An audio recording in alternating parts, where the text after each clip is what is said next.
Et yo, salut tout le monde, c'est Naro, on se retrouve pour une nouvelle vidéo. En Formule 1, certaines voitures ne sont pas seulement rapides, elles changent aussi la hiérarchie. La McLaren MCL39 fait clairement partie de cette catégorie. Conçue par McLaren, la MCL39 représente une évolution radicale du concept aérodynamique de l'équipe. Plus stable en virage, plus efficace dans la gestion des pneus et surtout beaucoup plus agressive en rythme de course, elle a permis à McLaren de revenir dans la lutte au sommet. Là où les anciennes générations manquaient parfois de constance, la MCL39 impressionne par sa capacité à rester performante sur tous les types de circuits, urbains, rapides ou techniques. Une voiture pensée pour une seule mission, gagner. Et c'est cette scène mondiale que cette monoplace a véritablement testée, notamment lors du Grand Prix de Qatar 2025. Le Qatar, c'est un circuit exigeant, rapide, impératif pour les pneus et stratégique à l'extrême. Et en 2025, tout s'est joué sur des détails. Lors du week-end du Qatar 2025, McLaren arrive avec une ambition claire, transformer sa domination en victoire. Dès le début, la MCL39 montre son potentiel. Oscar Piastri s'élance parfaitement et contrôle une grande partie de la course, tandis que Lando Norris reste dans le groupe de la tête. Le rythme est là, la voiture est clairement plus rapide sur certains relais, mais le tournant arrive avec la voiture sécurité, une erreur stratégique dans le timing, avec des arrêts avec des timings d'arrêt qui bouleversent totalement la course, alors que certains concurrents plongent immédiatement au stand pour profiter de la neutralisation. Pour pas dire que seulement McLaren est resté en piste avec Esteban Ocon, mais il est allé au stand juste après. McLaren choisit de rester en piste, un choix qui va coûter très cher. Résultat, les deux voitures perdent des positions au moment crucial de la course. Malgré cela, la MCL39 montre sa vraie force en rythme pur. Piastri remonte jusqu'à la deuxième place avec un rythme impressionnant, tandis que Norris termine P4 après une belle remontée et plusieurs dépassements intéressants et importants. Mais le plus frustrant pour McLaren, ce n'est le sentiment clair, la victoire était possible, mais ils n'ont pas réussi suite à une erreur stratégique.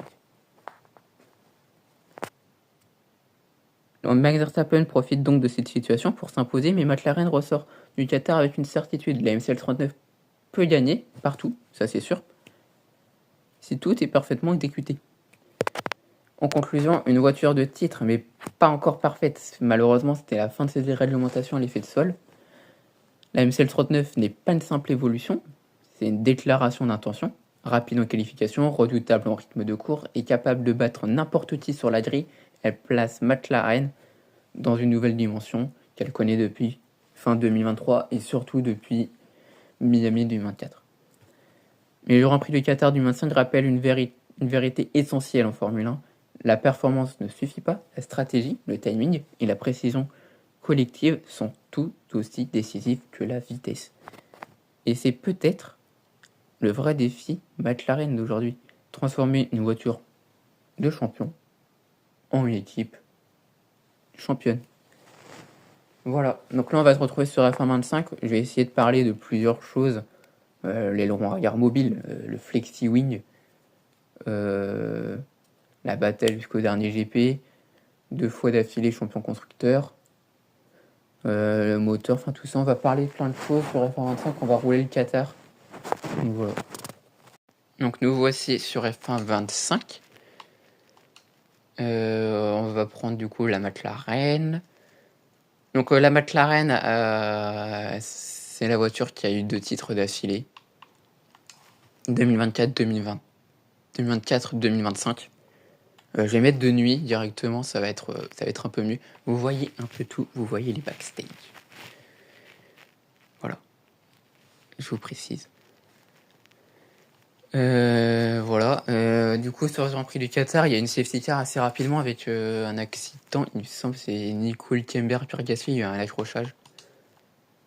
Hop, officiel. Et donc voilà. Donc erreur de stratégie, hein, tout le monde est rentré, hormis Esteban Ocon et les 2 McLaren. Donc c'était stratégie décalée. Voilà, alors on va pas essayer non plus de battre des chronos, hein, on va rouler assez tranquille. Alors je mets juste rapport suggéré, ça me fait ça met une petite couleur, au moins moi c'est juste un petit repère lumineux. Voilà, alors, je sais pas si vous voyez des masses, mais en fait, la voiture, elle s'abaisse quand j'active le DRS.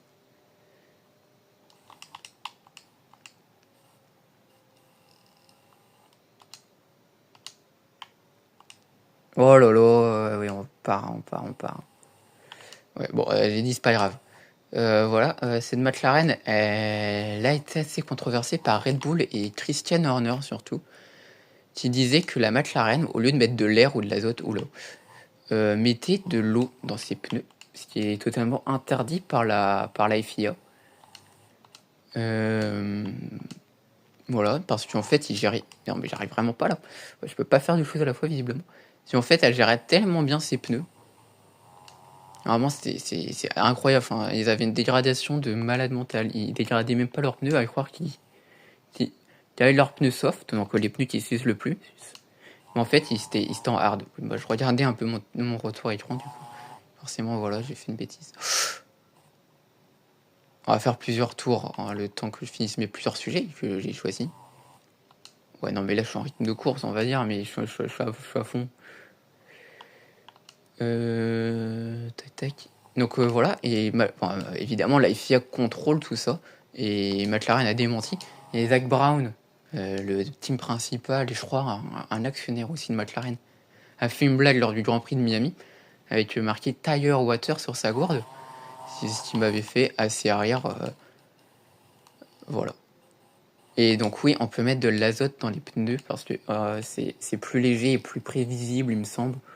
Donc évidemment, hein, ça se joue sur du milligramme, peut-être même, enfin juste du gramme, ça se trouve. Mais ça, ajouté au carbone que vous pouvez voir sur le halo, ou ça et là,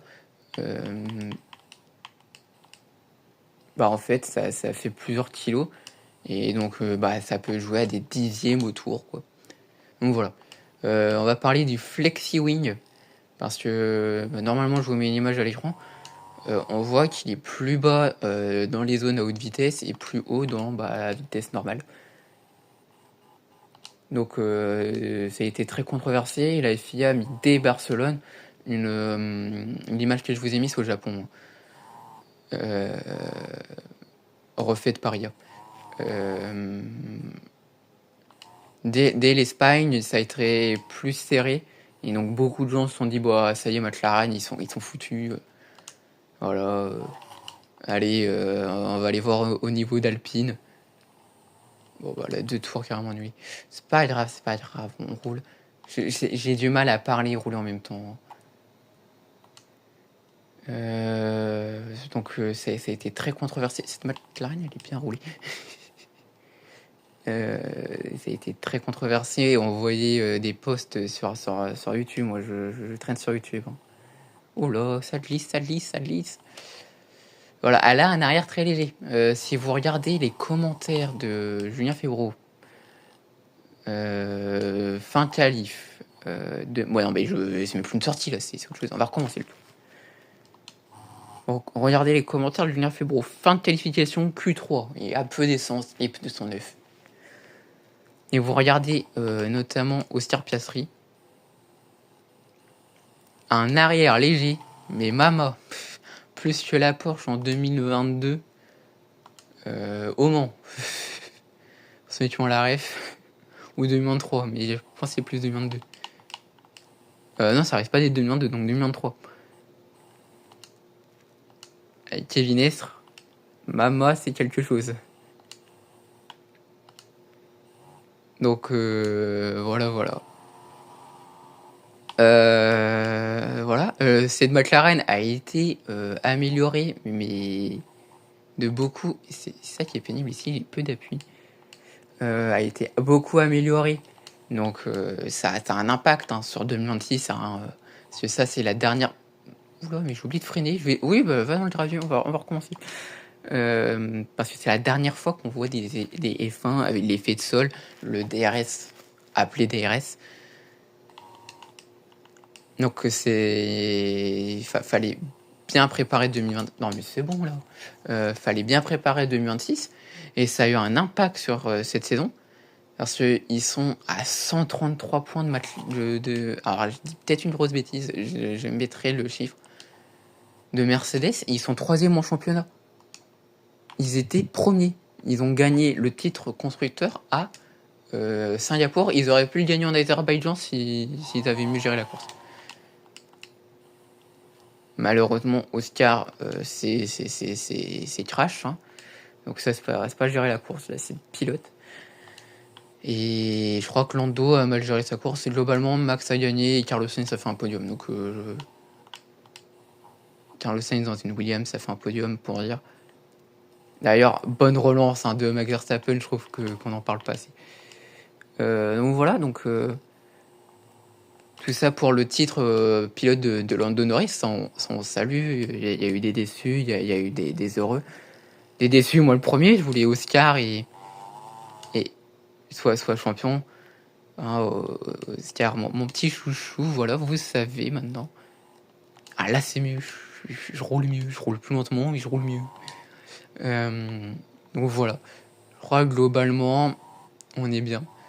133 points, c'est au Grand Prix de Belgique. Alors ça se trouve, j'ai dit une grosse bêtise. Et là, je vais devoir marquer 2 fois. Non, c'est tant de points sur l'appli de montage. Donc voilà. Globalement, le Grand Prix du Qatar, c'était aussi le réveil d'Oscar Piastri. Super. Pour cette saison. Voilà, c'est sa dernière victoire en Grand Prix. Il remonte quand même à Zandvoort. Grand Prix, j'avais bien aimé en plus. Hein. Donc voilà. C'est à peu près tout, il me semble. Je crois que j'ai vraiment tout abordé. Donc voilà. On va finir ce tour. Sauf si je me sors encore une fois. Oh là, enfin, j'ai réussi à prendre. Bon, je me suis sorti. On va retourner au garage, vous allez pouvoir voir mon chrono. Je crois que je suis vraiment mal classé. Hein. Mon chrono, c'est 1,25 574. Je suis top 55% mondial. Donc je vous laisse vous le battre et me dire en commentaire si vous avez réussi à le battre. Voilà. Voilà. La prochaine vidéo est sur Forza Horizon 6.